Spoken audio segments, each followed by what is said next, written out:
All right, well, today I'm joined with Dee Madigan. Thanks for coming on, Dee. Pleasure, Damien.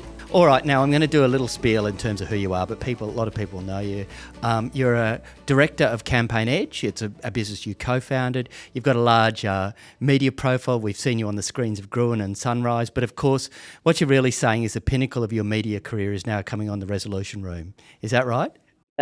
That was pretty much where I was going to lead with it. Yeah, but in all seriousness, it's it's great to have you here. And I really appreciate your time. And a personal disclosure that we're friends, although it's probably fair to say you're more friends with my wife and you tolerate me, but I appreciate that. We like to raid your whiskey when we're at your house. That's right. So listen, I wanted to talk about your story, and if I could start from the beginning, and because it's so interesting, and it's on the public record in terms of your 2014 book, I think, Hard Sell. So you're one of four. You've got an Irish family. Your dad's a reformed priest. Is that what do you get reformed, or do you? I don't know. How do you define that? I like to refer to myself as a recovering Catholic. Like every day I try to do something awful and not feel the least bit guilty. But no, he was still a priest, very much a priest when my sister was born. Right. But you would be surprised how quickly a dispensation appears once a baby does. Yeah, fair enough. So, he was, I think he tried to, when Mum was pregnant, get out of the church, but it's a pretty tricky process, and I don't think he was Archbishop at the time, but Frank Little, who subsequently became Archbishop, was unhelpful in the whole process, because my whole life growing up, whenever Frank Little's name was on the radio, Dad would go with his County Clare accent, little by name and little by fucking nature. So I assume that Frank Little was unhelpful. Yeah, you assumed he wasn't a family friend. Fair assumption. No, and Mum obviously was one of his parishioners, and not a very good one, clearly. Right. Or a very good one, as the case may be. Or a very good Catholic, yeah. So you didn't find your way into the advertising world automatically in a post-uni. Your story is a bit different. You did education and you taught for a little bit, and you worked at a pub in which you came across advertising people. Is that how it all landed? That is true, but I think it's only because I didn't know about advertising. Like, all I ever wanted to do was write. That was the only thing I wanted to do.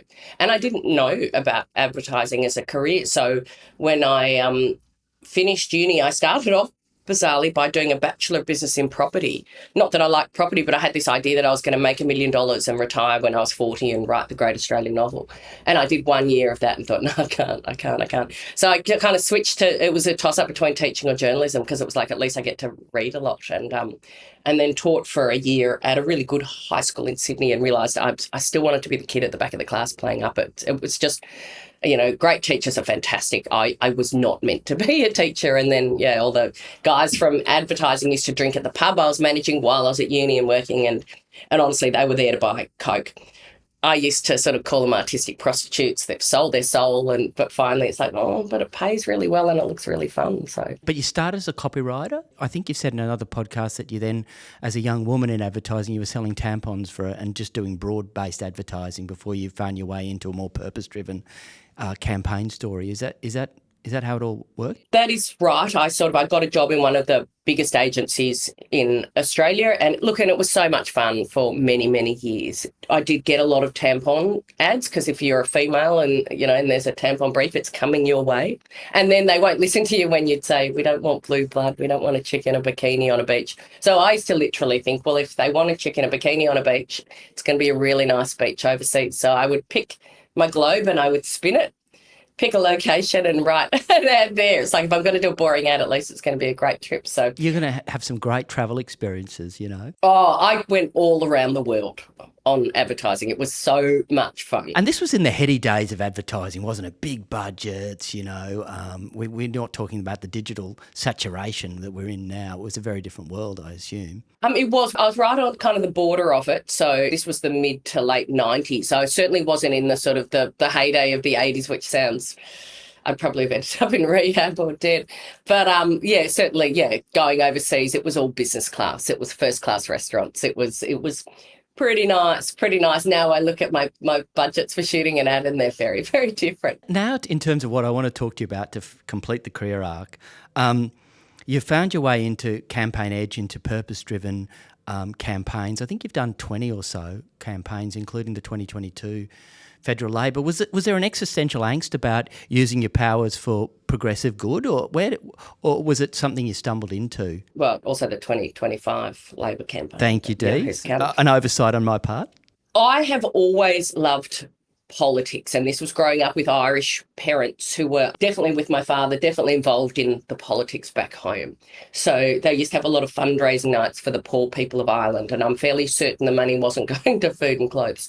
So I'd grown up being political. My father was a huge Bob Hawke fan and then an even bigger Paul Keating fan. I joined the Labor Party when I was 18. I went to a very posh school in Melbourne. There was 2 of us out of 95 or something who voted Labor. So it was always something I was really passionate about. And I did get to the point with writing ads that increasingly just felt like you were, I don't know, using my power for not evil necessarily, but not particularly good. I almost at one point had 2 careers going where I was writing a lot of political commentary and doing political commentary on TV, then just doing advertising. And I got the chance to do the Queensland 2012 election campaign because anyone with half a brain was running the other way. Oh, I'm too busy. And I'm like, oh, that sounds like fun. And as you would know quite well, I'd imagine, we got smashed, but it was the first time in my life where I felt this is exactly what I should be doing. Like it was an incredible feeling. I feel kind of guilty about that because after this incredible loss, I got my career and some of my closest friends. Yeah, it's interesting you should say that. Your first foray was such a devastating defeat, and yet you really realised through that experience, you'd think a lot of people would run a mile, but you thought there's more for me. The masochistic Irish in you thought you had a great defeat, a glorious defeat actually, but yet you really sensed that this is where you're going to be and this is where you're going to put the next part of your career story in terms of advertising in political campaigns and campaigns more broadly. Yeah, I wouldn't call it a glorious defeat. It was heart-wrenching. It was heart-wrenching. And it actually taught me a really good lesson as well, as since then I've actually been really careful not to get too close to the politicians because it really hurts when they're, people that you care about. But yeah, it was the first time in my life where I felt like I was doing exactly what I was supposed to be doing. Which was a really good feeling. That's great. And so is that what prompted you to co-found Campaign Edge was that about 2014 or thereabouts? Yeah, it was 2014. I did the 2013 federal election for Kevin Rudd, which to be honest, I didn't want to vote for him at the end of it either. Look, it was partly that, but also partly I was really aware of what the ad industry was like for women particularly, but also just for older creatives. If you think about it, they get young creatives in and they give them great little offices and foosball tables and pool tables and bar fridges, and it's like just come up with ideas and be fun and cool and creative, and then and you don't have any responsibility. You have, a suit who has to deal with the clients. You have a producer who has to make sure that things get done on budget. All you have to do is come up with ideas. I mean, basically, it's an industry designed around people with ADHD before they even knew what it was. Yeah. But then what happens at 40 is these people get thrown on the scrap heap. And with very few life skills because none of them have learnt the business. And it's particularly true for women when they start working from home, when they'd have children. And at the first couple of years, it's okay because you have contacts still, so you get a lot of freelance work. But that only lasts as long as your contacts last. And I know, I'm the primary wage earner in the family. I was really conscious of making sure I set something up so that I would have a long-term business and a long-term income. Yeah. So I wanted to talk about that because I think it's an important leadership lesson. One of the things I look at from afar in terms of your approach is you very much have that business structure around you, but you very much play to your strengths as a creative, but also ensuring that you're across enough of the business metrics that you don't sort of outsource that inverted commas, but you really are someone who plays to your strengths, and you have to in the creative space. Is that where you landed in terms of business? Yeah, I was really clear at the beginning. Whilst I could do a lot of the business stuff, the amount of time and effort it would take me would be significantly more than if you had to value your time than would be valuable. And the first thing I did was basically hire someone who was the opposite of me and then give him equal shares in the company. And that was probably the smartest thing I've ever done. And we have a pretty good trust thing. Occasionally he'll give his opinion on ads and I'll just roll my eyes. Do you want me to start giving opinions on budgets? But we just have a rule when the clients start talking money. I'm like, okay, we need to stop this now. And I do know what things cost and whatever, but it's it's handy for me, but it's also good for the clients to sort of almost have two separate conversations about things as well. So, yeah, it is about doing what you can do well. I think it's an important lesson. I always talk to people in my leadership consulting work about ensuring that people play to their strengths and you get much more bang for your buck doing that. There's much more return. Yeah, and it seems to be there was this thing for about 15 years, remember, where you give, employees, you give them the feedback and you're always concentrating on the things they're not doing right. Oh, you're good at this, but you should be doing this and that. And it's like, well, people aren't like that and they shouldn't have to be like that. Get them better at the stuff they're good at anyway and that they enjoy doing. We don't need people to be all-rounders. You're just going to end up with mediocre people if they're good at everything. Yeah, that's right. I want to take a bit of a change now because I thought we've sort of mapped out your career story and the 20 campaigns and how you found your way into 24, where you are. but who's counting? 24, Dee. Goodness, I must have been fixated on that 20 number. But I want to talk a bit about the art of persuasion.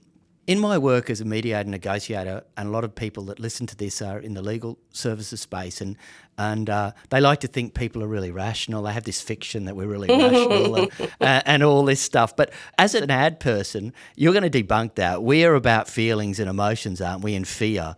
Is that right? So lawyers just... Look, there are certain people who are motivated rationally. I think we have a mutual friend whose name shall be Nick, who doesn't understand that people are motivated by emotion, but most people are. All purchasing decisions are made emotionally. And whether that is choosing to engage a lawyer and that, it's actually done much more on feeling than you think. But because we don't like to think that we're emotional, you've got to build in a rational reason. So people will say, I've done this because of this, when it's not actually because of that at all. If facts mattered, we wouldn't have been having a climate change debate, for 20 years or whatever. People are wanting to answer a need, and what you need to do is say how them behaving in the way you want them to behave will answer their need. And sometimes that's tricky with politics because people will be like, but it's 30 seconds and we can say this, and you're like, no, because you need to leave space for them to feel something. You've got to really distill it in a simple... So am I right in saying on that, the way you're looking at the world or the way you approach it is, we're all emotional, we make emotional decisions, and then we sort of wrap it around with post kind of rationalisation, but it stems from a really emotional core need almost that is about the feeling level, and that's on which we buy and the way in which we vote, I assume. Yeah, and it's weird, men and women, the men seem to need the rational reason more, whereas women will just quite honestly say, it's just a feeling. With Peter Dutton, just a gut feeling, whereas it's because of blah, blah, blah. But ultimately it's all because of a feeling. It's all about the feeling. Yeah. So in the art of persuasion, you're really tapping into that. You're really looking at your messaging around how will this make people feel? That's really what drives you in terms of your creative work. Yeah. And particularly with voting, I know people, they always hate the negative ads, but all the research shows that at the end of a campaign, they're the ads that people will remember. And because the people we're talking to, they're called swinging voters, but they're not choosing between. They're completely disengaged. So we know that people are hardwired to notice negative information. It's why with your phone you click on the bad stuff first. And we know that negative information is stored in your brain longer. The old management axiom of 5 compliments for every 1 piece of criticism is because of how we store negative information, and it's one of the few that actually weakens partisan bonds. So that's why we do negative ads, because they work. Yeah, and I that's exactly where I wanted to go, because even in the negotiation space, we very much focus on, lawyers being rational. These are the weaknesses in your client's case, and it's rational to do that because it's a loss aversion. We're negatively wired. It's a survival thing, huh? We're much more afraid of what we have to lose than what we stand to gain. And that's why it's just part of the campaign toolbox, huh, to do negative ads. It's really we were actually twice as motivated by loss as we are at gain. That's how strong it is. The other probably point, though, is the broad political aims of most parties aren't dissimilar. It's the way they're going to get there that are. And they're quite nuanced and difficult to get across in an ad anyway. So the negative is where you can really differentiate the parties. And I don't have a problem with negative ads. I know people, whinge about them, but if you think about an election canvas, ostensibly like a debate, pointing out the weakness in your opponent's argument is very much a really valid part of a debate. And I make no apologies for doing that. I see it a lot in my mediation work. People will talk about these, much more to say, we're going to win. We say, you're going to lose, because we listen to that. That's important. So we all have that negativity bias. Changing the topic again, I wanted to talk about something I heard you say on a podcast that I was a bit interested in terms of remote working and female engagement. I heard someone say the other day, I thought it was a bit too blunt, but I wanted to explore it with you. Something like, if you want a job, work from home. If you want a career, come in. Is that, and then I've looked at that and married up visibility and women's better engagement through more flexible. How do we get that right? Part of me really likes the fact that people nowadays know that life is more important than work. I think that we know that the people who are more likely to work from home are women, because they're more likely to be taking on the majority of child looking after while they're doing that. And we know that visibility matters when it comes to promoting people. My other thing with working from home is you'd end up in a couple of years' time almost at the same place as you started. I'm talking particularly for juniors and younger women in particular, because a lot of the skills you get in an office around people are soft skills, and you simply don't get those online, or certainly not to the greatest level that you could. And for me, particularly working in election campaigns and stuff, it is so much easier to be in a room where you can look at something and someone can say something and it can spark something else. So yes, you can work from home. I don't think you work as well, and that doesn't go for all careers, but particularly for mine. And I would say to women in particular, just be really careful that you are not stuffing up your career by doing it. If the same people are in the company that you're working remote from, that's fine, but they will not be there all the time. And when they're not there, who's your contact there? Who's going to keep giving you work? So I just be careful. I think it's important to have an honest conversation about it. The cost is, and it's really interesting when you look at, say, people that I speak to in leadership spaces now, they're talking about ensuring that a lot of the younger people particularly come in, and they're actually a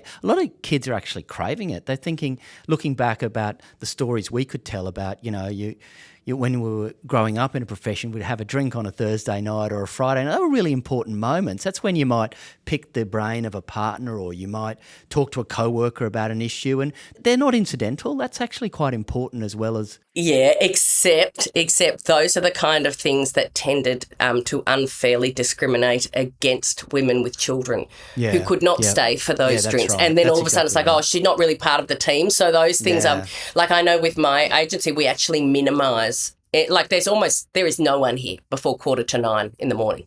I'll be the first.